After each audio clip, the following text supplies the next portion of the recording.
การเดินทางที่ยิ่งใหญ่ที่สุดในชีวิตไม่ใช่การเดินทางไปให้ไกลที่สุดแต่คือการเดินทางกลับไปหาต้นกำเนิดแห่งจิตวิญญาณยินดีต้อนรับทุกท่านสู่การเดินทางระดับตำนาน8วัน7คืนบนเส้นทาง Buddhist Circuit Tourist Train ขบวนรถไฟแห่งศรัทธาที่จะพาท่านย้อนรอยสู่ดินแดนที่พระพุทธองค์ทรงเหยียบย่างเมื่อ 2,600 ปีก่อนเราเริ่มต้นก้าวแรกจากกรุงเทพมหานครบินลัดฟ้าสู่กรุงเดลีมหานครที่เป็นประตูบานใหญ่สู่ชมพูทวีปดินแดนที่รวบรวมความต่างระหว่างโลกสมัยใหม่และความเชื่อโบราณไว้ได้อย่างน่าอัศจรรย์เริ่มต้นการเดินทางวันที่1เมื่อถึงกรุงเดลีแล้วจุดหมายแรกที่รอต้อนรับเราคือมหาวิหารอักชาดัมที่นี่ไม่ใช่เป็นเพียงแค่วิหารแต่คือมหากาพย์แห่งสถาปัตยกรรมที่สร้างขึ้นจากหินทรายสีชมพูและหินอ่อนสีขาวแกะสลักด้วยมือทุกตารางนิ้ว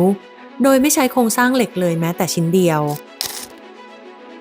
จากนั้นเราจะแวะล้ำลึกถึงประวัติศาสตร์การต่อสู้ณอินเดียเกตประตูชัยที่ตั้งตระหง่านอยู่ใจกลางกรุงเดลี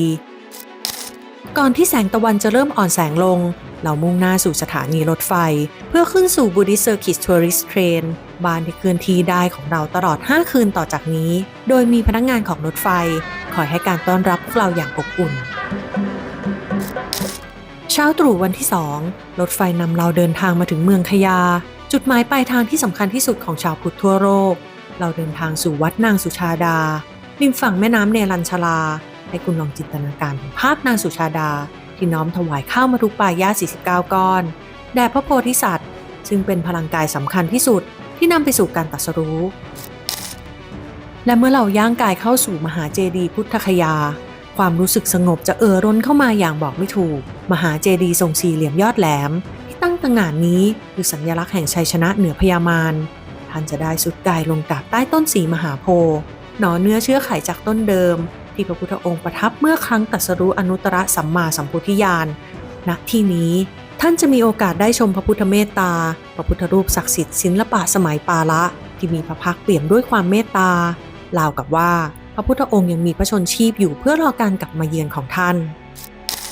วันที่3เรามุ่งหน้าสู่เมืองราชคฤห์นครโบราณที่ตั้งอยู่ในหุบเขาอันมั่นคงแวะชมเชอร์ออดวิลมาร์กหรือรอยล้อรถศึกโบราณที่ฝังลึกในชั้นหินสะท้อนถึงความเก่าแก่ของอารยธรรมมหาภารตะ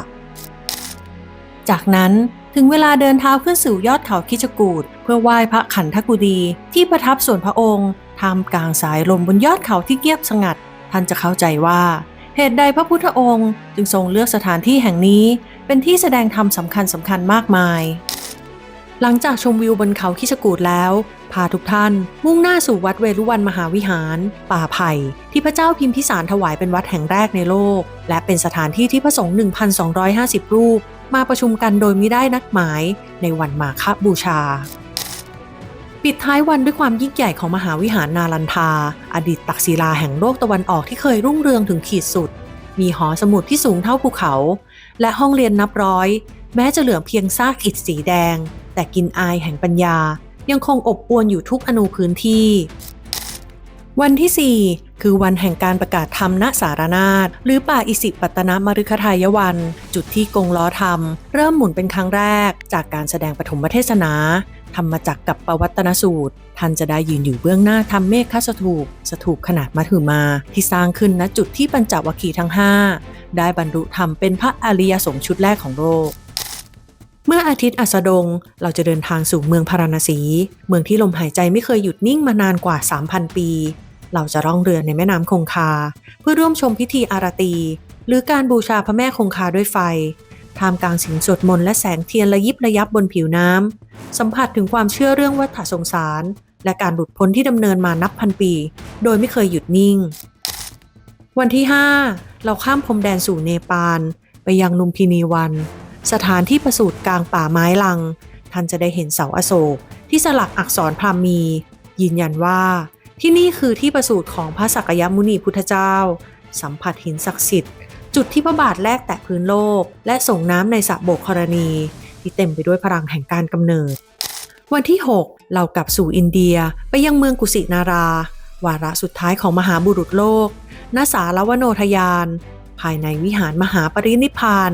ท่านจะได้เห็นภาพอันน่าอัศจรรย์ของพระพุทธรูปปางสีหสายญาติที่ห่มผ้าสีทองดูสงบเย็น และเดินรอบรามาพาสตูปสถานที่ถวายพระเพลิงพระพุทธสรีระเป็นการน้อมระลึกถึงพระธรรมวินัยที่เป็นตัวแทนพระพุทธองค์สืบมาวันที่ 7 มุ่งสู่สาวัตถีเมืองที่พระพุทธองค์ทรงจำพรรษานานที่สุดถึง 25 พรรษาณ วัดเชตวันมหาวิหารที่อนาถวินทิกาเศรษฐีสร้างถวายที่นี่เปรียบเสมือนบ้านที่แท้จริงของพระพุทธศาสนา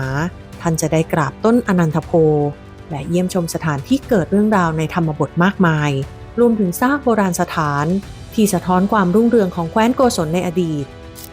ก่อนจะจบบทสรุปแห่งการเดินทางเราแวะเยือนเมืองอักราเพื่อชมทัชมาฮาล1 ใน 7 สิ่งมหัศจรรย์ของโลกความประณีตของหินอ่อนสีขาวที่สร้างขึ้นจากความรักที่ไม่มีวันตายของพระเจ้าซาจาฮาน